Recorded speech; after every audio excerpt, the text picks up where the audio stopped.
जियानी और ज़ैंगशी जब वापस जा रहे थे तब जियानी उसे जैनशी कह के बुलाता है तो ज़ैंगशी कहता है मुझे उस नाम से मत बुलाओ। जियानी उसके कंधे पे हाथ रखता है और कहता है जब हम छोटे थे तब मैं तुम्हें उसी नाम से ही तो बुलाता था। ज़ैंगशी कहता है अब ये गंदा लगता है। जियानी कहता है तो फिर मुझे तुम्हें किस नाम से बुलाना चाहिए, और वो काफी सारे नाम सोचने लगा कि ज़ैनफानशी, ज़ैनशाओशी, ज़ैनजोंगशी या फिर ज़ैनडाशी।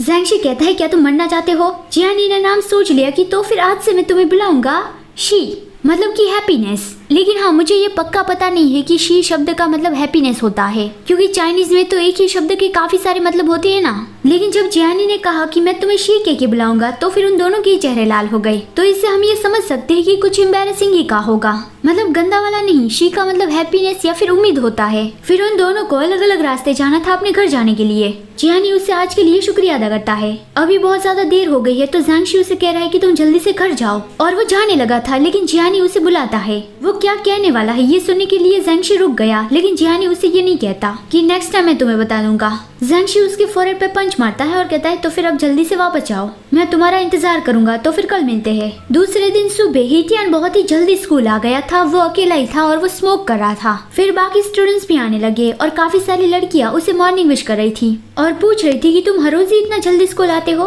तभी हीटियान ने जियानी को आते देखा तो उसने जियानी को पकड़ लिया और कहा कि क्या इत्तेफाक है, मैंने फिर से तुम्हें पकड़ लिया। ज़ैंगशी उसे गाली देता है कि हरामी मुझे छोड़ दे। हीटियान कहता है स्कूल के बाद मेरे साथ बास्केटबॉल खेलने आना। जियानी कहता है तुम बात करते वक्त इतना ज्यादा क्लोज क्यों आ रहे हो, मुझे बहुत ही अनकंफर्टेबल फील हो रहा है। हीटियान सर खुजाते हुए कहता है क्या अनकंफर्टेबल, लेकिन ये अनकंफर्टेबल कैसे फील होता है।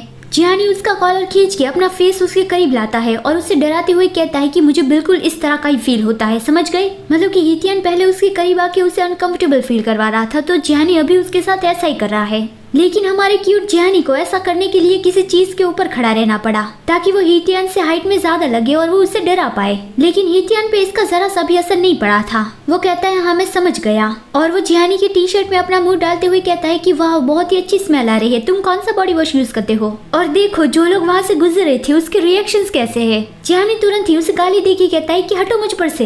हीटियान कहता है इतना ज्यादा नर्वस मत फील करो। फिर हीटियान उसके साथ साथ ही जाने लगा और कहा कि चलो मैं तुम्हें एक क्वेश्चन पूछता हूँ, अगर तुम उसका आंसर नहीं दे पाए तो फिर तुम्हारा IQ लेवल बहुत ही कम है। और वो पूछता है कि तुम्हें पता है कि बिल्ली कैसी आवाज निकालती है। जियानी ने उसे म्याऊ करके सुना दिया। हीटियान उसके सर पे पैट करता है और कहता है कि तुम बहुत ही ज्यादा ओबीडियंट हो। मतलब हीटियान उसे अभी ऐसे कह रहा है जैसे कि जियानी उसका डॉगी हो, कि तुमने मेरे सवाल का जवाब दे दिया, तुम बहुत ही ज्यादा ओबीडियंट हो। जियानी को बहुत ज्यादा गुस्सा आया और वो उसे हरामी हीटियान कह के आगे आगे जाने लगा। हीटियान हंसने लगा और कहता है कि इतना जल्दी जल्दी मत चलो, और वो उसके पीछे जाने लगा। जियानी कहता है तुम सुबह सुबह मेरा अच्छा मूड खराब कर रहे हो। वो बहुत ही ज्यादा जल्दी जल्दी में जा रहा था और सामने से मो गुआनशान आ रहा था और वो उससे टकरा गया। जियानी उसे सॉरी कह के जाने लगा, लेकिन गुआनशान ने उसे रोक दिया कि रुको, क्या तुम अंधे हो, किसी से टकराने के बाद ऐसे तुम कैसे जा सकते हो। तभी हीटियान वहाँ पे पहुँच गया और कहता है लगता है कि यहाँ पे मूड थोड़ा सा भारी हो रहा है। अभी जियानी कैसे हीटियान को अनकंफर्टेबल फील करवाने के लिए उसके करीब आ गया था, तो हीटियान भी मो गुआनशान के ऐसे ही करीब आ गया और कहता है कि अगर तुम्हें इस बारे में डिस्कस करना है तो कैसा रहेगा हम ये स्कूल के बात करें। वो कुछ ज्यादा ही डरावना फेस कर रहा था, तो फिर मो गुआनशान वहाँ से चला गया।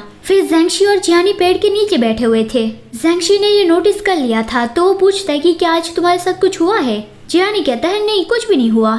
ज़ैंगशी कहता है तुम आज सुबह से ही बहुत ज्यादा शांत हो, तुम ऐसे तो कभी नहीं रहते। जियानी कहता है ऐसी बात है तो फिर मुझे बताओ कि मैं कैसे रहता हूँ, क्या ऐसे। और वो ज़ैंगशी के ऊपर आने लगा तो ज़ैंगशी चिल्लाता है कि हटो मुझ पर से। जियानी कहता है क्या तुम मुझे हर वक्त ऑब्जर्व करते रहते हो। तभी एक लड़की ने आके बताया कि ज़ैंगशी टीचर तुम्हें ढूंढ रहे हैं। तो फिर ज़ैंगशी ने जियानी को अपने पर से दूर हटा दिया और कहा कि आ रहा हूँ। वो टीचर के पास जा रहा था, तभी उसके सामने से मो गुआनशान निकल रहा था और उसका मूड बहुत ही खराब लग रहा था। वो गुस्से में था और बड़बड़ा रहा था कि मैं उसे नहीं छोड़ूंगा, यहाँ तक कि उसने गुस्से से दीवार पे एक पंच भी लगा दिया। ज़ैंगशी सोचता है कि आखिर वो लड़का था कौन, और यहाँ पे दूसरी ओर मो गुआनशान को किसी ने बता दिया कि उस लड़के का नाम जियानी है। मतलब कि मो गुआनशान सच में उससे फाइट करना चाहता है।